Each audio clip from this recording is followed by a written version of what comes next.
Students, तो last time हमने discuss किया था different types of unit, okay, and measurement क्या होता है, उसके यूनिट्स क्या होते हैं, ओके।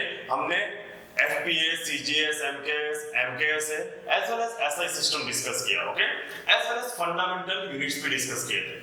अब हम नेक्स्ट टॉपिक डिस्कस करेंगे डिराइव्ड यूनिट्स क्या होता है। तो बच्चों, डिराइव्ड यूनिट्स का मीनिंग क्या होता है? अगर हम हमारे पास जो फंडामेंटल यूनिट्स है, बेसिक्स है, उन्हीं सभी के कॉम्बिनेशन से न्यू यूनिट्स बनाने का ट्राई करें, ओके। तो जो न्यू यूनिट्स बनेंगे उसे हम क्या कहते हैं? Derived units. अब इसका यूज कहां पे होता है? तो इसके लिए हमने यहाँ पर कुछ एग्जांपल सिलेक्ट किए हुए हैं। तो फर्स्ट है हमारे पास स्पीड, ओके, एंड स्पीड का फॉर्मूला बच्चों आपने देखा हुआ है, that is distance travelled per unit time, okay, that means distance upon time taken. So अब अगर मैं आपको कहूं डिस्टेंस का यूनिट क्या होना चाहिए, तो डिस्टेंस को आप मेजर कर सकते हो सेंटीमीटर, मीटर, किलोमीटर, ओके।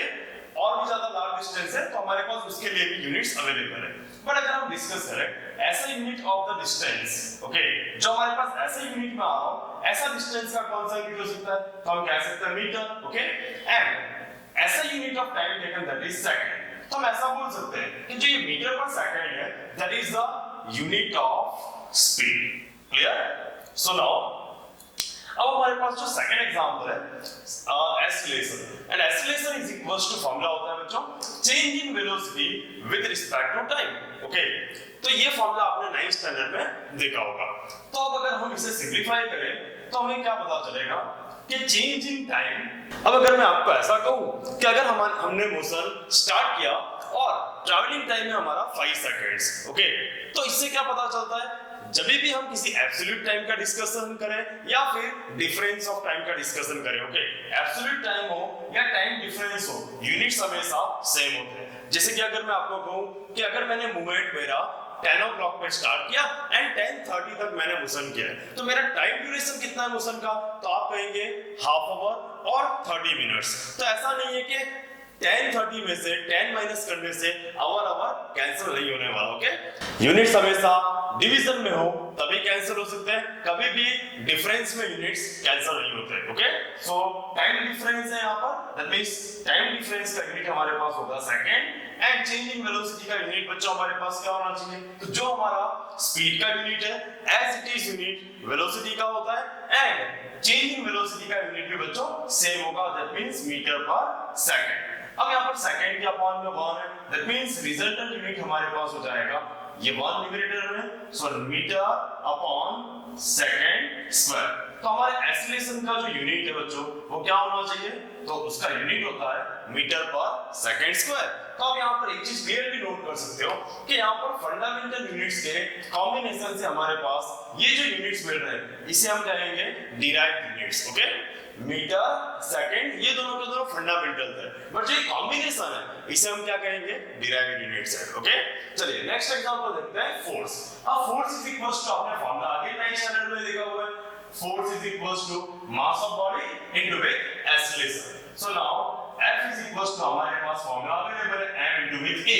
अब अगर हम इसका सिंपलीफिकेशन करें, ओके, अगर मुझे इसका यूनिट फाइंड करना है तो मुझे इन दोनों के यहाँ पर यूनिट्स को प्लेस करना पड़ेगा। अब यूनिट ऑफ मास बच्चों हम क्या देख चुके हैं? Unit of mass that is kilogram, and unit of acceleration अभी हमने डिस्कस किया, unit of acceleration is metre by second square. तो अगर हम यहाँ पर metre by second square place कर दें तो ये हमारा फोर्स का यूनिट मिल जाएगा, clear? That is kilogram metre by second square, clear? Okay, now next example is work done. So work is equals to होता है बच्चों force into weight displacement. Now force into weight displacement is called work done. अब अगर हमें इसका work done का unit find करना हो तो हम कैसे फाइंड करेंगे? तो फोर्स एंड डिस्प्लेसमेंट क्या आप यूनिट्स प्लेस कर दीजिए जिससे कि आपको वर्क डन का यूनिट मिल जाएगा। सो अगर हम इसे मैथमेटिकली रिप्रेजेंट करें तो F W is equals to क्या होगा? F into V T। So now F is equals to equation, अगर हमें F का डायरेक्टली यूनिट पता है तो हम यहाँ पे डायरेक्टली भी सब्स्टिट्यूट कर सकते हैं, कोई भी प्रॉब्लम नहीं होगा, ओके। बट सपोज अगर आपको फोर्स का यूनिट डायरेक्टली क्लियर ना हो तो आप उसका बेसिक फार्मूला भी यहाँ पे यूज कर सकते हैं। तो हम बेसिक फार्मूला के हेल्प से कर रहे हैं, ओके।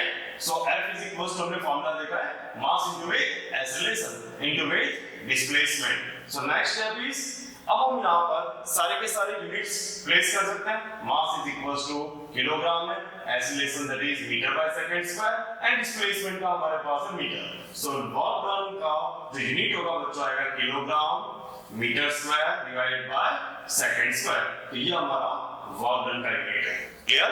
तो जब भी हम फंडामेंटल यूनिट्स के कॉम्बिनेशन से न्यू यूनिट्स बनाएंगे तो हम उसे डिराइव्ड यूनिट्स कहते हैं। क्लियर?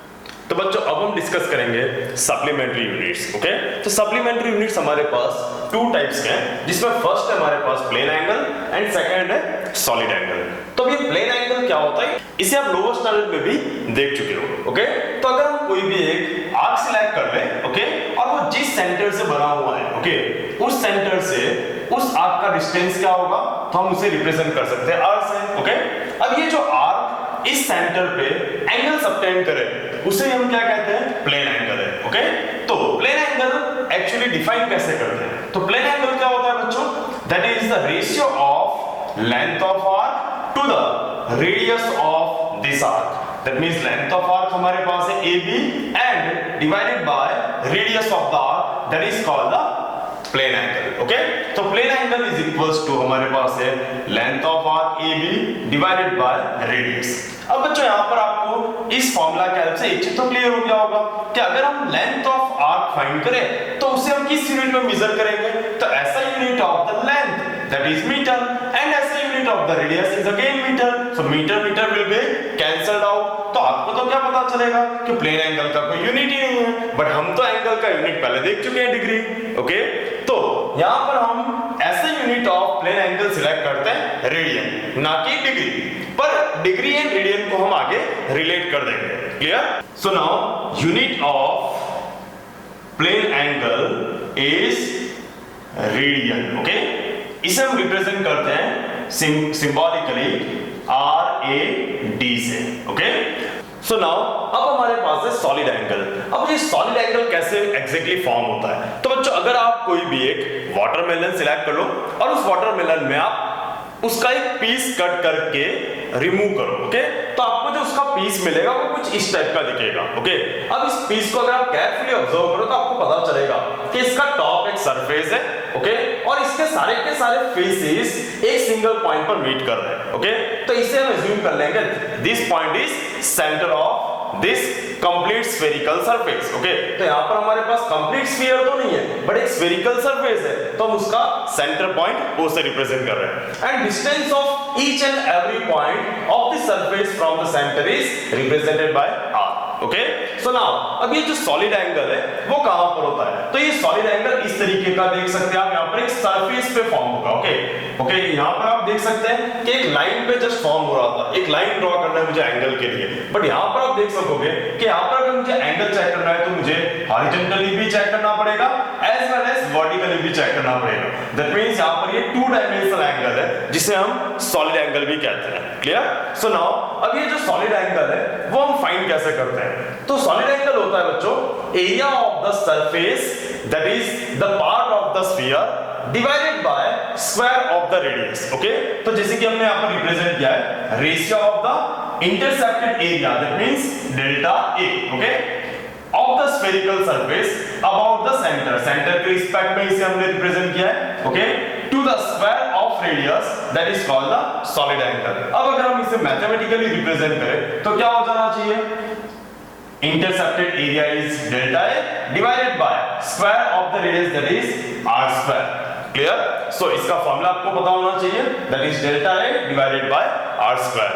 एंड अगर हम इसके यूनिट डिस्कस करें तो यूनिट ऑफ सॉलिड एंगल जिसे हम रिप्रेजेंट करते हैं सिंबॉलिकली यहाँ पर ओमेगा सिंबल, जो कि ये वेरिएबल है, ये क्या है, वेरिएबल। और अब हम डिस्कस करने वाले यूनिट, तो यूनिट ऑफ सॉलिड एंगल क्या होता है बच्चों, दैट इज स्टेरेडियन, इसे हम कहते हैं स्टेरेडियन और रिप्रेजेंट करते हैं इसे सिंबॉलिकली SR से। ओके, तो आपको यहाँ पर एक चीज क्लियर होना चाहिए कि जब भी सॉलिड एंगल हो तो उसका यूनिट क्या होगा, स्टेरेडियन, प्लेन एंगल है तो उसका यूनिट क्या होगा, रेडियन। क्लियर? तो बच्चों अब हम नेक्स्ट लेक्चर में डिस्कस करेंगे क्या जो हमारे पास ये प्लेन एंगल है इसका हमने अभी यहाँ पर यूनिट क्या डिस्कस किया, रेडियन, और हमको एक यूनिट पहले से पता है degree, that means degree and radian को हम रिलेट करेंगे और उसके बेस पे हम किसी भी एंगल को डिग्री से radian as well as radian से डिग्री में कैसे कन्वर्ट करते हैं ये सीखेंगे। Okay, thank you for watching this video.